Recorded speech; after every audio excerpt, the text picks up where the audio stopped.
खुद तो गलती से पास हो गई है और अब ये दूसरों को पढ़ाएगी। अब ये 6 ड्रॉप लेने वाले भी हमें गाइड करेंगे। जो ब्रिलियंट होते हैं ना, वो पहले दूसरे अटेम्प्ट में ही क्लियर कर लेते हैं। ये अपनी ज़िंदगी में तो कुछ कर नहीं पाते हैं और यहाँ यूट्यूब पे चले आते हैं अपना ज्ञान देने। तो ये है कुछ कमेंट्स जो कि मेरे पास आते हैं, और ऐसे बहुत सारे आते हैं। तो ये जो कुछ सिलेक्टेड कमेंट्स थे उनको लिया था मैंने। ये कमेंट्स मेरे पास जब आ रहे हैं जब मैं खुद एक MBBS स्टूडेंट हूँ, MBBS थर्ड ईयर स्टूडेंट हूँ इस टाइम पे। तो मैंने अपना नीट का एग्ज़ाम नीट 2020 में क्रैक किया था। हाँ, मैं कोई एक टॉपर नहीं हूँ, ठीक है, और मैंने एग्ज़ाम जो है वो अपने 6th अटैम्प्ट में क्रैक किया था।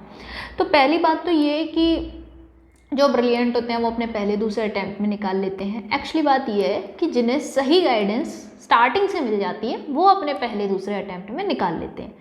दूसरी बात, एग्ज़ाम तो 1 या 2 अटैम्प्ट में ही निकल जाता है। बात ये होती है कि आपने अपना पहला अटैम्प्ट कितनी तैयारी के साथ दिया है, ये चीज़ मैटर करती है। कई बार जो 4, 5, 6 ईयर्स के ड्रॉपर्स हो जाते हैं उनके साथ प्रॉब्लम यही होती है कि वो लोग अपने स्टार्टिंग के attempts without any guidance, without any preparation just attempt दे देते हैं। ठीक है, तो खैर आज इन कमेंट्स का जवाब देते हुए और जो एक सोसाइटी में मैं इस तरीके का एनवायरनमेंट देख रही हूँ, जो सोच देख रही हूँ, उस बारे में मैं कुछ बोलना चाहती हूँ। एक बार एक अंकल मिले थे मुझे, उन्होंने मुझसे पूछा कि बेटा क्या कर रही हो। मैंने कहा सर MBBS कर रही हूँ, थर्ड ईयर स्टूडेंट हूँ। कहते हैं कहाँ से कर रही हो। मैंने कहा GMC बदायूं से। तो कहते हैं GMC बदायूं से, किसी एम्स से कर रही होती तो फिर अच्छा होता, ये ऐसी MBBS से कोई फ़ायदा नहीं है। तो मैंने सोचा कि आखिर चाहती क्या है ये सोसाइटी, क्या करके दे दें हम इसे तब ये खुश होगी। क्या सारे लोग एम्स में ही पढ़ लेंगे क्या?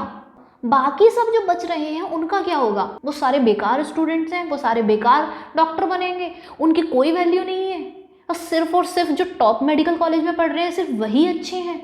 Actually this is the demarcation जो हमारी सोसाइटी में हो रहा है, और ये इसी के बारे में मैं आज बात करना चाहती हूँ।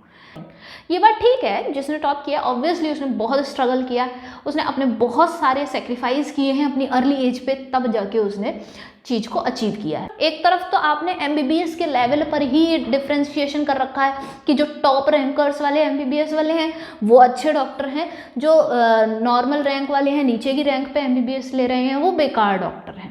ठीक है, एक तो ये डिफरेंशिएशन हो रखा है। दूसरा डिफरेंशिएशन क्या हो रखा है कि MBBS ही बहुत अच्छा है, बाकी सब चीज़ें बेकार हैं, बाकी सब चीज़ें की इतनी वैल्यू नहीं है। जबकि ऐसा नहीं होता कि सिर्फ MBBS ही अच्छा है। जो नॉर्मल एवरेज स्टूडेंट्स हैं जिनका सिलेक्शन नहीं हो पाया है, उनका क्या? वो अगर MBBS नहीं कर पाएंगे तो ऑब्वियसली कोई ना कोई अदर स्ट्रीम चूज़ करेंगे या फिर अदर मेडिकल कोर्सेज में एडमिशन लेंगे, है ना। तो फिर उनका क्या, उनके मेंटल स्टेट पे क्या इफेक्ट पड़ता है जब इस तरीके के कमेंट्स, इस तरीके की बातें सोसाइटी में फैलती हैं तब।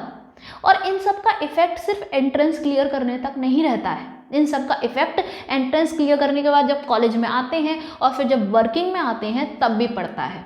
मैंने अपने अब तक के जो भी मेडिकल फील्ड का मेरा एक्सपीरियंस रहा है उसमें मैंने एक चीज़ नोटिस की है कि जब भी MBBS में आते हैं ना कोई स्टूडेंट, तो अक्सर क्या होता है उनके अंदर एक अलग सा ही प्राउड होता है कि भाई मैं MBBS कर रहा हूँ, मैं MBBS डॉक्टर हूँ। तो ये MBBS करने का एक घमंड जो क्रिएट हो जाता है ना, वो भी गलत है। अब दूसरी एक बात समझो कि आप जब, ठीक है आपने MBBS कर लिया, आप डॉक्टर बन गए, देन उसके बाद आप उतरोगे तो वर्किंग एरिया में ना, और वर्किंग एरिया में जब आप जाओगे तो सिर्फ डॉक्टर तो होता नहीं है ना पेशेंट को ट्रीट करने वाला, आपके साथ क्या क्या होता है, मेडिकल स्टाफ भी होता है। अब ये मेडिकल स्टाफ कौन होता है? ये मेडिकल स्टाफ भी वही लोग तो बनते होते हैं जो ऑलरेडी पहले नीट की तैयारी कर रहे होते हैं, 1-2 नंबर से ऊपर नीचे से रह जाते हैं, तो फिर वो अदर मेडिकल कोर्सेज में एडमिशन ले लेते हैं, फिर सब लोग साथ में मिलके आगे पेशेंट का ट्रीटमेंट और ये सब चीज़ें कर रहे होते हैं। ठीक है, फिर क्या होता है, फिर यही घमंड, यही ऊपर होना और दूसरे का नीचे दिखाना, ये वाली जो चीज़ें होती हैं ये सब फिर चलती रहती हैं। फिर उससे क्या होता है कि जो आपके साथ काम कर रहा है, जो मेडिकल स्टाफ है, उसके अंदर भी एक नेगेटिव थॉट डेवलप होने लगता है, उसके अंदर भी एक हेट डेवलप होने लगती है।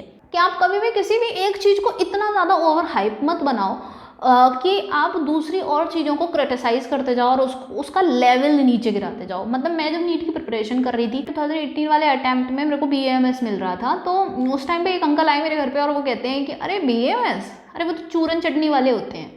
वो थिंग मुझे बहुत बुरी लगी। तो मुझे बुरा ये लगा कि यार ये क्या तरीका होता है कि आप किसी प्रोफेशन के बारे में ऐसे बोल रहे हो, जबकि वो खुद अंकल कुछ नहीं थे, ना ही वो कोई MBBS डॉक्टर, ना ही वो BAMS डॉक्टर, कुछ भी नहीं। वो क्या है, सिर्फ ऐसे ही नॉर्मल पर्सन, ठीक है, और वो इस तरह से बोल रहे हैं। तो इस तरह की सोसाइटी क्रिएट करके क्या मिल रहा है कि आप किसी को ऊंचा दिखाना हो, किसी को नीचा दिखाने जैसा चीज कर रहे हो, तो ये चीज़ तो गलत है ना। ऐसे ही अगर कोई टॉप रैंकर है, ठीक है, आप उसको अप्रिशिएट करो, लेकिन जो एवरेज लोग हैं उनको तो डिमोटिवेट मत करो, उनके लिए तो इतने गलत शब्द मत यूज़ करो। क्यों? इन सब चीज़ों से इफेक्ट पड़ता है ना। जो नीट एस्पायरेंट्स हैं, जो स्टूडेंट हैं, प्रिपरेशन कर रहे हैं, उनके मेंटल स्टेट पे इफेक्ट पड़ता है। डिप्रेशन जैसी चीज़ें, सेल्फ डाउट जैसी चीज़ें, ऐसी चीज़ें डेवलप होने लगती हैं, जिससे क्या होता है, स्टूडेंट इसी की वजह से तो बहुत ज़्यादा डिप्रेस्ड हुए जा रहे हैं। वो अपनी लाइफ की वैल्यू ही खत्म होती जा रही है उनकी। उन्हें बस ये लगता है कि बस यार नीट और उसमें top rank, NEET top rank, यही सब कुछ है, इसके अलावा और कुछ नहीं है।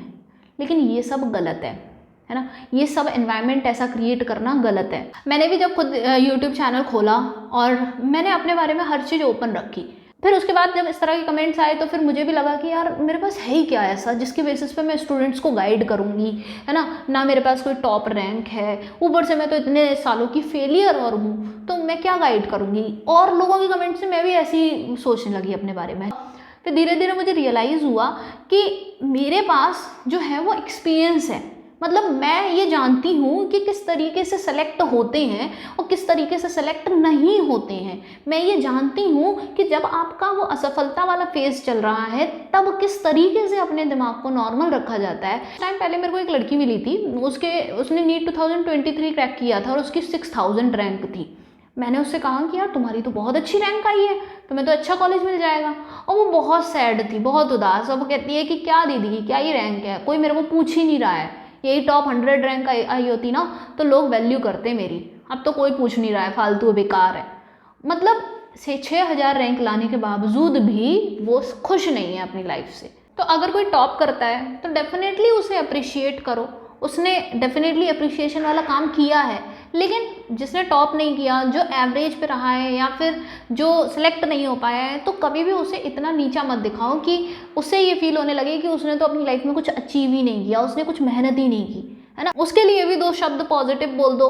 अगर तुम मेरी इस वीडियो को देख रहे हो ना, तो मैं तुमसे बस यही कहूँगी कि तुम अपनी पूरी मेहनत करो, जो मिले उसमें खुश रहो और किसी को भी ना क्रिटिसाइज मत करो, किसी को भी ना नीचा मत दिखाओ। ये वाली आदत अपने अंदर से ख़त्म कर दो, क्योंकि अगर आज तुम सेलेक्टेड नहीं हो लेकिन किसी दिन अगर सेलेक्ट हो जाते हो, किसी अच्छी पोजीशन पे पहुंच जाते हो, तब भी अपने अंदर ये हैबिट रखो कि तुम्हें जो मिल गया है उस चीज़ का कभी तुम्हें घमंड नहीं करना, है ना, और ना ही कभी किसी और को क्रिटिसाइज करना है। क्योंकि ना इस दुनिया में ना बहुत डिप्रेशन है। जब से सोशल मीडिया इतना डेवलप हो गया है ना, तब से डिप्रेशन बहुत ज़्यादा बढ़ता जा रहा है। दिख नहीं रहा है लेकिन बहुत बढ़ गया है, ठीक है। तो तुम किसी की प्रॉब्लम का रीज़न मत बनो, तुम किसी की टेंशन का रीज़न मत बनो। Just be positive for your self and others, ठीक है। तो अपने लिए भी पॉजिटिव रहो, दूसरों के लिए भी पॉजिटिव रहो, और अच्छा लगा हो तो शेयर कर देना। और जो भी तुम्हारे मन में तुम्हारे थॉट्स हो वो कमेंट्स में तुम मुझे कह सकते हो। Okay, bye bye.